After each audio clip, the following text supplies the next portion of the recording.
Hi ನಮಸ್ಕಾರ. ಖುಷಿಯ ಲೋಕ ಕನ್ನಡ ಯೂಟ್ಯೂಬ್ ಚಾನಲ್ಗೆ ನಿಮ್ಮೆಲ್ಲರಿಗೂ ಸುಸ್ವಾಗತ ಹೇಳುತ್ತಾ ಇವತ್ತು ಒಂದು ವಿಶೇಷವಾದ ವಿಡಿಯೋದೊಂದಿಗೆ ನಿಮ್ಮ ಮುಂದೆ ಬಂದಿದ್ದೀನಿ. ಅದಕ್ಕೂ ಮುಂಚಿತವಾಗಿ ಚಾನಲ್ಗೆ ಯಾರು ಮೊದಲ ಬಾರಿಗೆ ಬಂದು ವಿಡಿಯೋ ವೀಕ್ಷಣೆ ಮಾಡ್ತಾ ಇದ್ದೀರೋ ಅಂಥವರು ಸಬ್ಸ್ಕ್ರೈಬ್ ಮಾಡ್ಕೊಂಡು ನೋಡಿ, ಹಾಗೂ ಪಕ್ಕದಲ್ಲೇ ಬರುವಂತಹ ಬೆಲ್ ಬಟನ್ ಪ್ರೆಸ್ ಮಾಡಿ, ಲೈಕ್ ಮಾಡಿ, ಶೇರ್ ಮಾಡಿ. ಜೊತೆಗೆ ತಪ್ಪದೆ ನಿಮ್ಮೆಲ್ಲರ ಅಭಿಪ್ರಾಯಗಳನ್ನು ಸಹ ಕಮೆಂಟ್ ಬಾಕ್ಸಲ್ಲಿ ಕಮೆಂಟನ್ನು ಮಾಡಿ.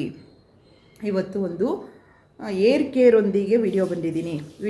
ಇವತ್ತು ಒಂದು ಬ್ಯೂಟಿಗೆ ಸಂಬಂಧಪಟ್ಟಂತೆ ಬಹಳ ಮುಖ್ಯ ಅಂತ ಹೇಳಿದ್ರೆ ನಮ್ಮ ಕೂದಲ ಆರೈಕೆ, ಕೂದಲ ಬಗ್ಗೆ ಒಂದು ವಿಡಿಯೋನ, ಕೂದಲ ಆರೈಕೆಗೆ ಒಂದು ಏರ್ ಕೇರ್ ಟಿಪ್ಸ್ ಒಂದಿಗೆ ನಿಮ್ಮ ಮುಂದೆ ಬಂದಿದ್ದೀನಿ. ಒಂದು ಪ್ಯಾಕು, ಒಂದು ಏರ್ ಟ್ರೀಟ್ಮೆಂಟು ಅಂತ ಕೂಡ ಅನ್ಕೋಬೋದು. ನಮ್ಮ ಮನೆಯಲ್ಲಿ, ನಮ್ಮ ಅಡುಗೆ ಮನೆಯಲ್ಲಿ ಸಿಗುವಂತಹ ಕೆಲವು ಪದಾರ್ಥಗಳಿಂದ ನಾವು ನಮ್ಮ ಕೂದಲ ಆರೈಕೆಯನ್ನು ಹೇಗೆ ಮಾಡ್ಕೋಬಹುದು ಅನ್ನೋದನ್ನು ಇವತ್ತು ತೋರಿಸ್ತೀನಿ. ಇದನ್ನು ತಿಂಗಳಿಗೆ ಒಮ್ಮೆ ಆದರೂ ಕೂಡ ನಾವೆಲ್ಲರೂ ಮಾಡ್ಕೊಳ್ಳೋದ್ರಿಂದ ಕೂದಲು ಉದುರುತ್ತಾ ಇದ್ದರೆ ಕಡಿಮೆ ಆಗುತ್ತೆ, ಡ್ಯಾಂಡ್ರಫ್ ಉತ್ಪತ್ತಿ ಆಗ್ತಾಯಿದ್ರು ಕೂಡ ಬಹಳ ಬೇಗ ಕಡಿಮೆ ಆಗುತ್ತೆ ಅಂತ ಹೇಳ್ಬೋದು.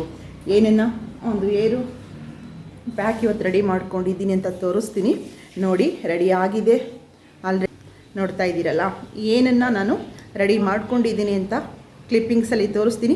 ನೋಡ್ಕೊಬನ್ನಿ, ಏನು ಪ್ಯಾಕ್ ಇದು ಅಂತ ಹೇಳಿ ತೋರಿಸ್ತೀನಿ. ಅದು ನೋಡ್ಕೊಬನ್ನಿ. ನೋಡ್ಕೊಬಂದಮೇಲೆ ನಾನು ಏರ್ಗೆ ಅಪ್ಲೈ ಮಾಡಿ ನಿಮಗೆ ತೋರಿಸ್ತೀನಿ. ನೋಡ್ತಾ ಇದ್ದೀರಲ್ಲ ಸ್ನೇಹಿತರೆ, ಮೆಂತ್ಯ ತೊಗೊಂಡಿದ್ದೀನಿ. ನೆನೆಸಿರುವಂಥ ಮೆಂತ್ಯ ಹಾಗೂ ಮೊಸರು, ಒಂದು ಪಚ್ಚಬಾಳೆಹಣ್ಣು, 1 ಸ್ಪೂನಷ್ಟು ಜೇನುತುಪ್ಪ ಮತ್ತು ಕೊಬ್ಬರಿ ಎಣ್ಣೆ, ಇಷ್ಟನ್ನು ರೆಡಿ ಮಾಡ್ಕೊಂಡಿದ್ದೀನಿ. ಅಂದರೆ ಹಿಂದಿನ ದಿನ ರಾತ್ರಿ ಮೆಂತ್ಯ ಕಾಳನ್ನ ನೆನೆಸಿಟ್ಕೊಂಡಿರಬೇಕು. ಬೆಳಗ್ಗೆ ನಾವು ಪ್ಯಾಕ್ ಹಾಕ್ಕೊಳ್ತೀವಿ ಅಂದರೆ ಹಿಂದಿನ ರಾತ್ರಿ ನೆನೆಸ್ಕೊಳ್ಳಿ. ನೆನೆಸಾದ್ಮೇಲೆ ನಾನಿವಾಗ ಸಣ್ಣ ಮಿಕ್ಸಿ ಜಾರ್ಗೆ ಹಾಕ್ಕೊಳ್ತಾ ಇದ್ದೀನಿ. ಮೆಂತ್ಯ ಜೊತೆಗೆ 1 ಪಚ್ಚಬಾಳೆಹಣ್ಣನ್ನು ಕೂಡ ಹಾಕ್ತಾಯಿದ್ದೀನಿ. ಸಣ್ಣದಾಗಿ ಕಟ್ ಮಾಡಿ ರುಬ್ಕೋಬೇಕು. ನೋಡಿ, ಬಾಳೆಹಣ್ಣು ನಮ್ಮ ಬಾಯಿ ರುಚಿ ಹೇಗೂ ನಮ್ಮ ದೇಹಕ್ಕೆ ಎಷ್ಟು ಒಳ್ಳೆಯದು ನೋಡಿ. ಒಂದು ಕೂದಲ ಆರೈಕೆಯಲ್ಲೂ ಕೂಡ ತುಂಬ ಪ್ರಮುಖ ಪಾತ್ರ ವಹಿಸುತ್ತೆ ಅಂತ ಹೇಳಬಹುದು.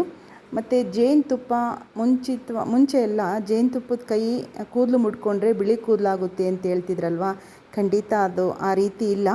ಜೇನುತುಪ್ಪ ಹಾಕೋದ್ರಿಂದ ಒಂದು ಟಾನಿಕ್ ಥರ ನಮ್ಮ ಕೂದಲಲ್ಲಿ, ನಮ್ಮ ಕೂದಲಿನ ಬೇರಲ್ಲಿ ಕೆಲಸ ಮಾಡುತ್ತೆ ಅಂತ ಹೇಳ್ಬೋದು. ತುಂಬ ಸಾಫ್ಟಾಗೂ ಕೂಡ ಜೇನುತುಪ್ಪದಿಂದ ಆಗುತ್ತೆ ಅಂತ ಹೇಳ್ಬೋದು. ನೋಡಿ, ನಾನು ಇವಾಗ ರುಬ್ಕೊಬಂದೆ. ಮೆಂತ್ಯ ಮತ್ತು ಬಾಳೆಹಣ್ಣನ್ನು ಪೇಸ್ಟ್ ರೀತಿ ನುಣ್ಣಗೆ ರುಬ್ಬಿದ್ದೀನಿ. ಇವಾಗ ಮೊಸರನ್ನು ಕೂಡ ಹಾಕ್ಕೊಳ್ತಾ ಇದ್ದೀನಿ. ಹುಳಿ ಮೊಸರನ್ನ ಬಳಸಬೇಡಿ, ಆದಷ್ಟು ಅವತ್ತಿನ ಒಂದು ಮೊಸರು ಇರುತ್ತಲ್ಲ ಅದನ್ನು ಬಳಸ್ಕೊಳ್ಳಿ. ಜೇನುತುಪ್ಪ ಜೊತೆಗೆ 1-2 ಸ್ಪೂನಷ್ಟು ಕೊಬ್ಬರಿ ಎಣ್ಣೆನ ಹಾಕಿ ಚೆನ್ನಾಗಿ ಮಿಕ್ಸ್ ಮಾಡ್ಕೊಳ್ತಾ ಇದ್ದೀನಿ. ಈ ರೀತಿ ಮಾಡಿಟ್ಕೊಂಡು ತಲೆಗೆ ನೀವು ಪೂರ್ತಿಯಾಗಿ ಕೂದಲಿಗೆ ಅಪ್ಲೈ ಮಾಡಿಕೊಂಡು 1 ಗಂಟೆ ಬಿಟ್ಟು ನೀವು ಸ್ನಾನ ಮಾಡೋದ್ರಿಂದ ನಿಮಗೆ ತುಂಬ ವ್ಯತ್ಯಾಸ ಅಂತೂ ಕಾಣುತ್ತೆ. ಇದನ್ನು ವಾರಕ್ಕೊಮ್ಮೆ ಆದರೂ ಮಾಡೋಕ್ಕಾಗಲ್ಲಪ್ಪ, ಒಂದು 2 ವಾರಕ್ಕೊಮ್ಮೆ ಆದರೂ ಆಗಲ್ಲ ಅನ್ನೋರು ತಿಂಗಳಿಗೆ ಒಮ್ಮೆ ಆದರೂ ಕೂಡ ಈ ರೀತಿ ಒಂದು ಅಪ್ಲೈ ಮಾಡ್ಕೊಳ್ಳಿ. ಈ ರೀತಿ ಒಂದು ಏರ್ ಪ್ಯಾಕ್ನ ಮಾಡ್ಕೊಳ್ಳಿ. ತುಂಬ ಒಳ್ಳೆ ರಿಸಲ್ಟ್ ತಂದುಕೊಡುತ್ತೆ. ಡ್ಯಾಂಡ್ರಫಿಂದ ಕಷ್ಟಪಡ್ತಾ ಇರ್ಬೋ ಯಾರೆಲ್ಲ ಡ್ಯಾಂಡ್ರಫ್ ಇದೆಯಪ್ಪ, ಎಲ್ಲ ಶಾಂಪೂನು ಕೂಡ ಯೂಸ್ ಮಾಡಿದ್ವಿ ಆದರೂ ಕೂಡ ಹೋಗಿಲ್ಲ ಅನ್ನೋರು ನೋಡಿದ್ರಲ್ಲ, ಮೆಂತ್ಯ, ನೆನೆಸಿರುವಂಥ ಮೆಂತ್ಯ, ಮೊಸರು ಹಾಗೂ ಬಾಳೆಹಣ್ಣು, ಪಚ್ಚಬಾಳೆಹಣ್ಣು, ಸ್ವಲ್ಪ ಜೇನುತುಪ್ಪ, ಮೊಸರು, ಇದನ್ನು ಮಿಕ್ಸ್ ಮಾಡಿ ರೆಡಿ ಮಾಡಿ ಇಟ್ಕೊಂಡಿದ್ದೀನಿ. ತುಂಬಾ ನಮ್ಮ ಕೂದಲಿಗೆ ಒಂದು ಒಳ್ಳೆಯ ಪ್ಯಾಕ್ ಅಂತ ಹೇಳಬಹುದು. ಇದನ್ನು ತಿಂಗಳಿಗೊಮ್ಮೆ ಮಾಡ್ಕೊಳ್ಳಿ. ಖಂಡಿತ ನೀವು ನನಗೆ ಹೇಳ್ತೀರ ರಿಸಲ್ಟ್ ಹೇಗೆ ಬರ್ತಾ ಇದೆ ಅಂತ ಹೇಳಿ. ಈಗ ನಾನು ರೆಡಿ ಮಾಡ್ಕೊಂಡಿರುವಂಥದ್ದನ್ನು, ಮುಂಚೆಯಿಂದ ನಾವು ಮೆಂತ್ಯ ತಲೆಗೆ ಹಚ್ತಾ ಇದ್ವಿ ಅಲ್ವಾ, ನಮ್ಮ ಅಮ್ಮ ಎಲ್ಲ ಹಚ್ಚುತ್ತಾ ಇದ್ರು. ಈಗ ಬಾಳೆಹಣ್ಣು ನಮಗೆ ನಮ್ಮ ಏನು ಕೂದಲ ಆರೈಕೆಗೆ ಪ್ಯಾಕ್ ರೀತಿಯಲ್ಲಿ ಹಚ್ಕೊಳ್ಳೋದ್ರಿಂದನೂ ಕೂಡ ತುಂಬಾ ನಮಗೆ ಬೆನಿಫಿಟ್ ಅಂತೂ ಖಂಡಿತ ಸಿಗುತ್ತೆ. ಏರು ಸಾಫ್ಟ್ ಆಗುತ್ತೆ, ಡ್ಯಾಂಡ್ರಫ್ ಉತ್ಪತ್ತಿ ಆಗಲ್ಲ. ಇದನ್ನು ನಾವು ಈ ರೀತಿ ಪ್ಯಾಕ್ ಆಗಿ ಉಪಯೋಗಿಸೋದ್ರಿಂದ ನಾನೀಗ ನನ್ನ ಕೂದಲಿಗೆ ಹಚ್ಕೊಳ್ತೀನಿ. ಇದನ್ನು ಇಡೀ ಕೂದಲಿಗೆ ಹಚ್ಬಿಟ್ಟು 1 ಗಂಟೆ ಬಿಟ್ಟು ಸ್ನಾನ ಮಾಡ್ಕೋಬೇಕು.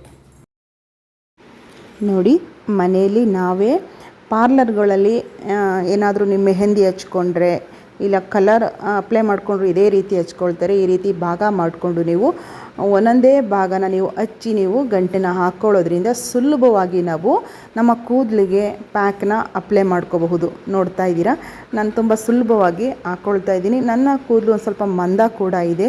ಇನ್ನು ಅಕಸ್ಮಾತ್ ಏನಾದ್ರು ತೆಳುವಾಗಿದ್ದರೆ ಬಹಳ ಬೇಗ ಅಪ್ಲೈ ಮಾಡ್ಕೋಬಹುದು. ಈ ರೀತಿ ಮಧ್ಯ ಭಾಗನ ಫಸ್ಟು ನಾನು ಭಾಗ ಮಾಡ್ಕೊಂಡು ತಗೊಂಡು ಕ್ಲೀನಾಗಿ ಏರ್ಗೆ ರುಬ್ಬಿರುವಂತಹ ಪ್ಯಾಕ್ನ ನಾನು ಕೂದಲಿಗೆ ಟಚ್ ಆಗೋ ರೀತಿ ಹಚ್ಚಿ ನಾನು ಗಂಟೆನ ಹಾಕ್ಕೊಳ್ತಾ ಇದ್ದೀನಿ. ಅದೇ ರೀತಿ ಎಲ್ಲ ಭಾಗಗಳನ್ನು ಕೂಡ ಏರನ್ನ ಒಂದೊಂದೇ ಭಾಗ ಮಾಡಿಕೊಂಡು ಕ್ಲೀನಾಗಿ ಹಚ್ಕೋಬೇಕು. ನೀವೆಷ್ಟು ನೀಟಾಗಿ ಕೂದಲಿಗೆ ಹಚ್ಕೊಳ್ತೀರೋ ಅಷ್ಟೇ ಒಂದು ತುಂಬ ಶೈನಿಂಗ್ ಇರುತ್ತೆ, ಸಾಫ್ಟ್ ಅಂತೂ ಖಂಡಿತ ಇರುತ್ತೆ. ಇದನ್ನು ನೀವು ಒಮ್ಮೆ ಟ್ರೈ ಮಾಡಿ ನೋಡಿ. ತಿಂಗಳಿಗೆ ಒಂದು ಸಲನಾದರೂ ಕೂಡ ಇದನ್ನು ಮಾಡ್ಕೊಳ್ಳಿ. ತುಂಬ ಕೂದಲು ಚೆನ್ನಾಗಿರುತ್ತೆ ನಿಮಗೆ ಅನಿಸುತ್ತೆ. ನೋಡ್ತಾ ಇದ್ದೀರಾ, ನಾನು ಈ ರೀತಿ ಸುಲಭವಾಗಿ ಹಚ್ಕೊಳ್ತಾ ಇದ್ದೀನಿ. ಈ ರೀತಿ ಭಾಗ ಮಾಡಿಕೊಂಡು ನೀವು ಹಚ್ಚುತ್ತಾ ಹೋಗಬೇಕು. ಇಡೀ ನಮ್ಮ ಕೂದಲು ಪೂರ್ತಿ ಮುಂಭಾಗದಿಂದ ಹಿಡಿದು ಹಿಂಭಾಗದವರೆಗೂ ಕೂಡ ನಾವು ಈ ರೀತಿ ಹಚ್ಕೊಳ್ಳೋದ್ರಿಂದ ಸುಲಭ ಆಗುತ್ತೆ. ಮಧ್ಯ ಭಾಗದಲ್ಲಿ ಆ ರೀತಿ ಗಂಟೆನ ಹಾಕ್ತಾ ಬರಬೇಕು. ಮೆಹಂದಿ ಆದರೂ ಕೂಡ ಸೇಮ್ ಇದೇ ಮೆಥಡಲ್ಲಿ ನಾವು ಕೂದಲಿಗೆ ಹಚ್ಕೊಳ್ಳುವಂಥದ್ದನ್ನು ಮಾಡ್ಕೋಬಹುದು.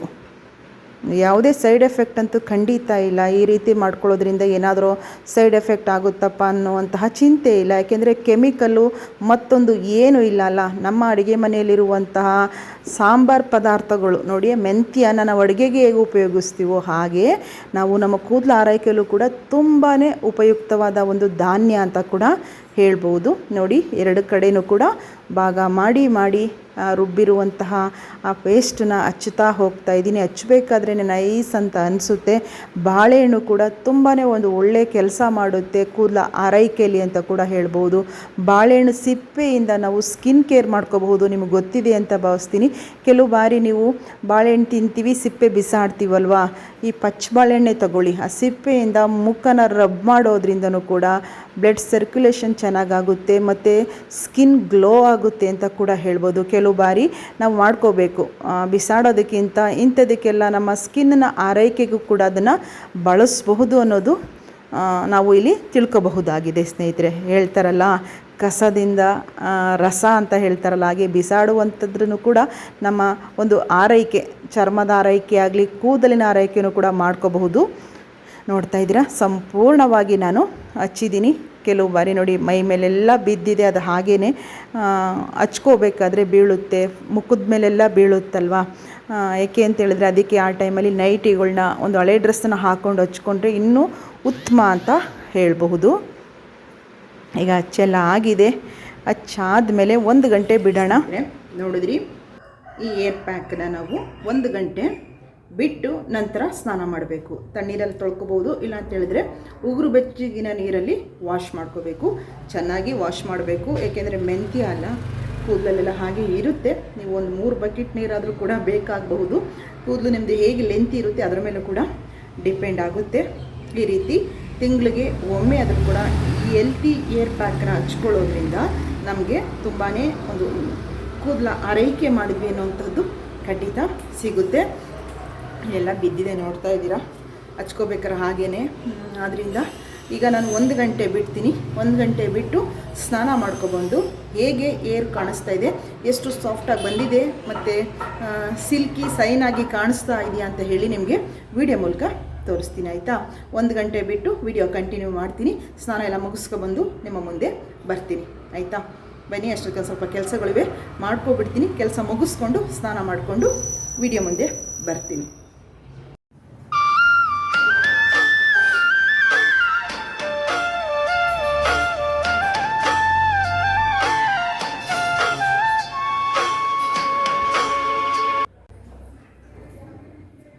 ಸ್ನೇಹಿತರೆ ನೋಡಿ, ಇವತ್ತು ಏರ್ ಪ್ಯಾಕ್ ಆದಮೇಲೆ ಸ್ನಾನ ಮಾಡ್ಕೊಬಂದಮೇಲೆ ಏರು ಯಾವ ರೀತಿ ಇದೆ ಅಂತ ಹೇಳಿ ನಿಮಗೆ ತೋರಿಸ್ತಾ ಇದ್ದೀನಿ. ತುಂಬ ವ್ಯತ್ಯಾಸ ಅಂತೂ ಖಂಡಿತ ನೋಡಬಹುದು. ತುಂಬ ಫ್ರೆಶ್ ಆಗಿರುತ್ತೆ. ಮತ್ತು ನನ್ನ ಏರು ನಿಮಗೆ ಕರ್ಲಿ ಥರ ಕಾಣಿಸ್ತಾ ಇರ್ಬೋದು. ಕರ್ಲಿ ಏರ್ ಅಲ್ಲ ನನಗೆ, ಆದರೆ ಸ್ವಲ್ಪ ಮಂದ ಇದೆ ಅಂತ ಹೇಳ್ಬೋದು. ನೋಡಿ, ಮೆಂತ್ಯ ಈಗಲ್ಲ, ತುಂಬ ನಾವು ಚಿಕ್ಕವರು ಇದ್ದಾಗಿಂದನೂ ಕೂಡ ಮೆಂತ್ಯ ತಲೆಗೆ ಒಂದು 15 ದಿನಕ್ಕೊಂದ್ಸನಾದರೂ ತಲೆಗೆ ಹಚ್ಕೊಂಡು ಸ್ನಾನ ಮಾಡಿಸ್ತಾಯಿದ್ರು ಅಮ್ಮ. ಮೆಂತ್ಯ ತುಂಬ ಒಳ್ಳೆಯದು. ಮತ್ತು ಮೊಸರು ಇವೆಲ್ಲ ಹಾಕಿದಾಗ ತುಂಬ ಸಾಫ್ಟಾಗಿ ಕೂದಲು ಫ್ರೆಶ್ ಆಗುತ್ತೆ. ರಿಫ್ರೆಶ್ ಅಂತಾರಲ್ಲ ಆ ರೀತಿ ಏರಿಗೆ ಒಂದು ಟಾನಿಕ್ ಕೊಟ್ಟಂಗೆ. ಅದರಿಂದ ನನಗೆ ತುಂಬ ಇಷ್ಟ. ತಿಂಗಳಿಗೆ ಒಮ್ಮೆನಾದರೂ ಈ ರೀತಿ ಮಾಡಿಕೊಂಡಾಗ ಒಂದು ಟ್ರೀಟ್ಮೆಂಟು ಏರಿಗೆ ನಾವು ಮನೆಯಲ್ಲೇ ಮಾಡಿಕೊಳ್ಳುವಂತಹ ಒಂದು ಸ್ಕಿನ್ಗೆ ಹೇಗೆ ಸನ್ಸ್ಕ್ರೀನ್ ಹಚ್ಕೊಳ್ತೀವೋ, ಮಾಯ್ಚರೈಸಿಂಗ್ ಕ್ರೀಮ್ ಹಚ್ಕೊಳ್ತೀವೋ ಹಾಗೆ ಕೂದಲಿಗೂ ಕೂಡ ತಿಂಗಳಿಗೊಮ್ಮೆ ಆದರೂ ಕೂಡ ನಮ್ಮ ಮನೆಯಲ್ಲೇ ಯಾವುದೇ ಸೈಡ್ ಎಫೆಕ್ಟ್ ಅಂತೂ ಖಂಡಿತ ಇರಲ್ಲ ಅಲ್ವಾ.